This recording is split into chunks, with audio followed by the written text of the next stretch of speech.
SHO സംവിധാനത്തിൽ വൻ അഴിച്ചുപണിക്ക് ആഭ്യന്തര വകുപ്പ്. നിലവിൽ സർക്കിൾ ഇൻസ്പെക്ടർമാർക്ക് നൽകിയിട്ടുള്ള സ്റ്റേഷൻ ഹൌസ് ഓഫീസർ ചുമതല മാറ്റി പകരം സബ് ഇൻസ്പെക്ടർമാരെ വീണ്ടും SHO ആക്കണമെന്നാവശ്യപ്പെട്ട് DGP സർക്കാരിന് ശുപാർശ കൈമാറി. പിണറായി വിജയൻ സർക്കാർ പോലീസിൽ വരുത്തിയ വലിയ മാറ്റമായിരുന്നു SHO സംവിധാനം. എന്നാൽ ഇത് വലിയ പരാജയമായിരുന്നുവെന്ന് പോലീസിൽ തന്നെ വിമർശനമുയർന്നിരുന്നു. UDF സർക്കാർ അധികാരത്തിലേറിയ ശേഷം ആഭ്യന്തരമന്ത്രി രമേശ് ചെന്നിത്തല ഈ സംവിധാനം മാറ്റുമെന്ന് പ്രഖ്യാപിച്ചു. ഇതിന് പിന്നാലെയാണ് ADGP S. ശ്രീജിത്ത് പഠനം നടത്തി റിപ്പോർട്ട് DGPക്ക് കൈമാറിയത്. ഈ റിപ്പോർട്ടാണ് സംസ്ഥാന പോലീസ് മേധാവി ആഭ്യന്തര വകുപ്പിന് കൈമാറിയത്.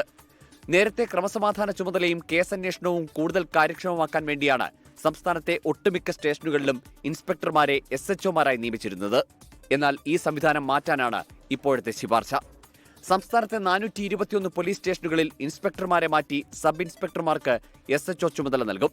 ക്രമസമാധാന പ്രശ്നങ്ങളും കേസുകളും കൂടുതലുള്ള സംസ്ഥാനത്തെ പ്രധാനപ്പെട്ട 63 സ്റ്റേഷനുകളിൽ മാത്രമായിരിക്കും ഇനി ഇൻസ്പെക്ടർമാർ SHOമാരായി തുടരുക. സ്റ്റേഷനുകളിൽ നിന്ന് ഒഴിവാക്കുന്നതോടെ അധികമായി വരുന്ന 206 ഇൻസ്പെക്ടർമാരെ ക്രൈംബ്രാഞ്ച്, വിജിലൻസ്, സൈബർ സെൽ ഉൾപ്പെടെയുള്ള വിവിധ പ്രത്യേക യൂണിറ്റുകളിലേക്ക് പുനർവിന്യസിക്കും. 24 തിരുവനന്തപുരം.